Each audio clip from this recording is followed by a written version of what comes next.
Shalom. Shalom. Kurang semangat nih. Shalom. Puji Tuhan. Siang ini kita bisa berkumpul di tempat ini. Saya yakin dan percaya ini bukan suatu kebetulan, tapi kita datang untuk menyembah Tuhan kita. Mari kita persiapkan hati kita.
Semuanya saya undang untuk bangkit berdiri. Selain Kau tiada yang lain, hanya Kau milikku di surga.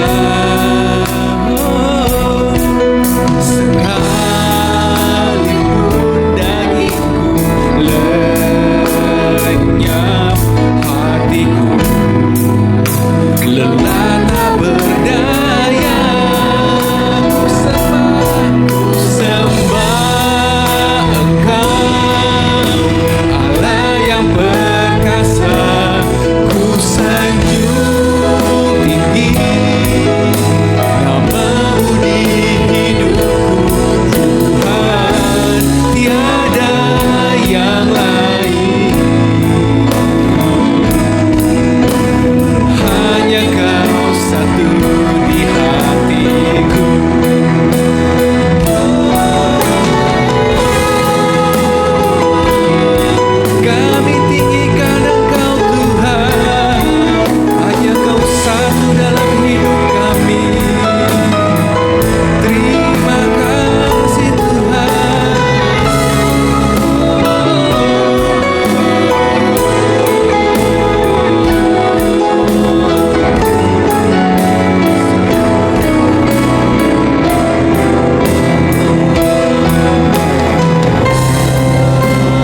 Terima kasih Roh Kudus.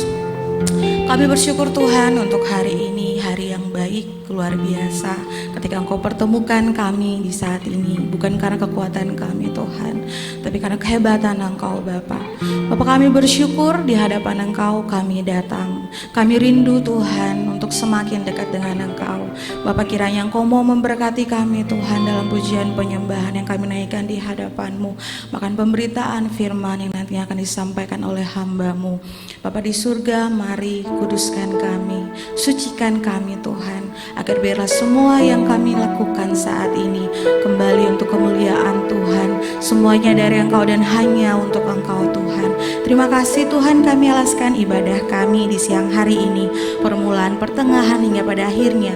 Kami alaskan itu hanya di dalam nama Allah Bapa, di dalam nama Tuhan Yesus, dan tuntun oleh kuasa Roh Allah yang kudus. Setiap orang yang percaya katakan amin. Haleluya. Sekali lagi shalom.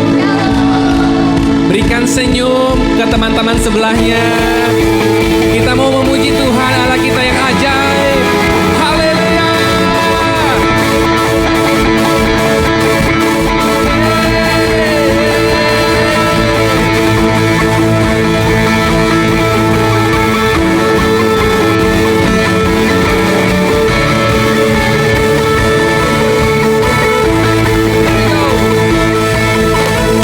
Terbayang kebesaran-Mu dan tak tertanding kekuatan-Mu Tuhan.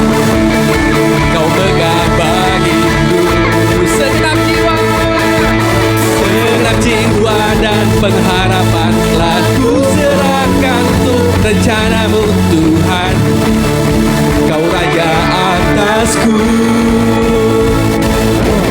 hanya Kau yang layak ditinggikan. Mari kita sama-sama satukan suara kita. 2, 3, go. Ajaib Kau Tuhan, agung dan perkasa. Kau sumber kemenanganku, layak berkuasa, memerintah selamanya. Yesus, Kaulah Raja mulia.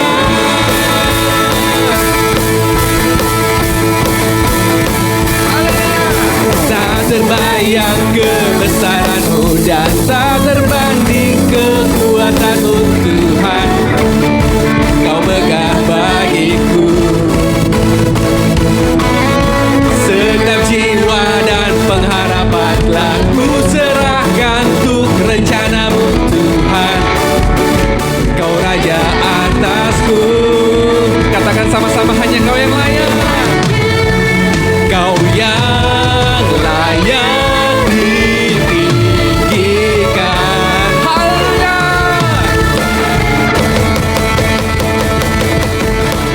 Ajaib Kau Tuhan, agung dan perkasa.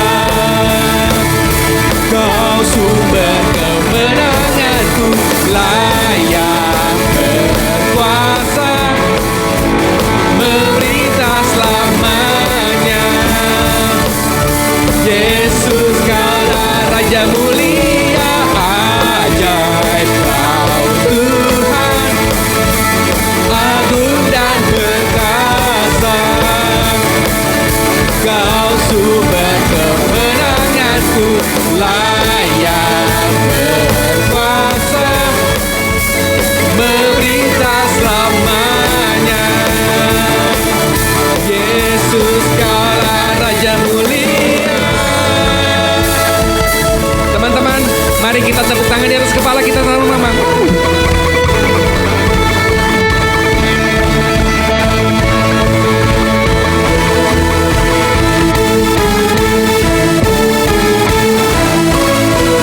Hanya Kau Tuhan yang layak kami tinggikan di tempat ini. Terima kasih Tuhan buat kebaikan-Mu. Haleluya.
semangat untuk memuji Tuhan, amin.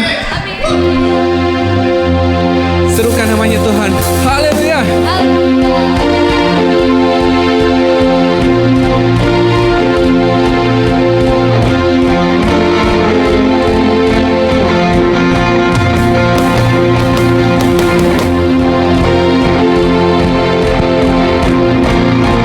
Hanya di dalam namanya keselamatan kita. Haleluya.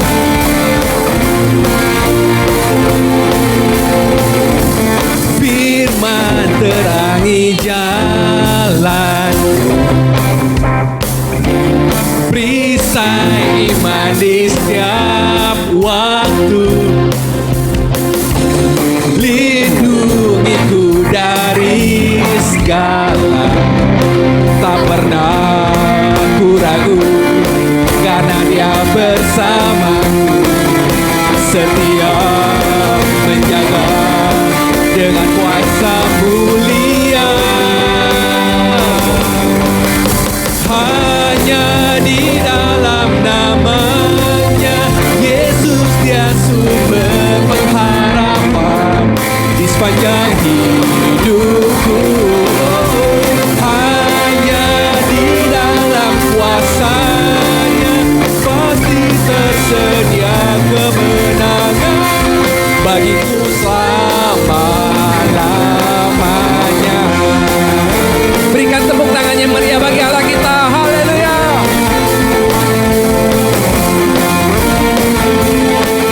Katakan kemenangan yang bebaskan. Kemenangan yang bebaskan. Selalu berikan ku kekuatan hadapi segala tantangan. Tak pernah ku ragu karena Dia bersamaku, setia menjaga dengan kuasa mulia. Hanya di dalam namanya Yesus, Dia sumber pengharapan di sepanjang hidupku. Hanya di dalam kuasa-Nya pasti tersedia kemenangan bagiku selama-lamanya. Haleluya. Hanya Dia kebenaran dalam hidup kita. Terima kasih Tuhan.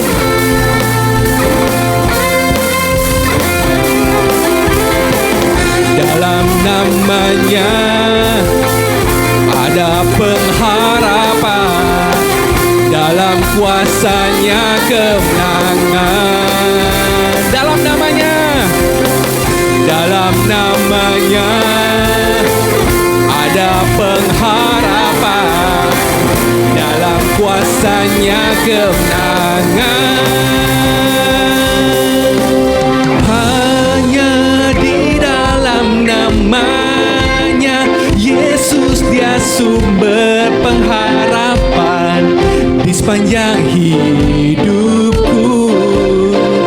Hanya di dalam kuasa-Nya pasti tersedia kemenangan bagiku selamanya. Hanya di dalam namanya Yesus, Dia sumber pengharapan di sepanjang hidupku. Hanya di dalam kuasa-Nya pasti tersedia kemenangan bagiku selama-lamanya. Dalam namanya ada pengharapan, dalam kuasa-Nya kemenangan. Dalam namanya ada pengharapan, dalam kuasa-Nya kemenangan. Haleluya, puji Tuhan.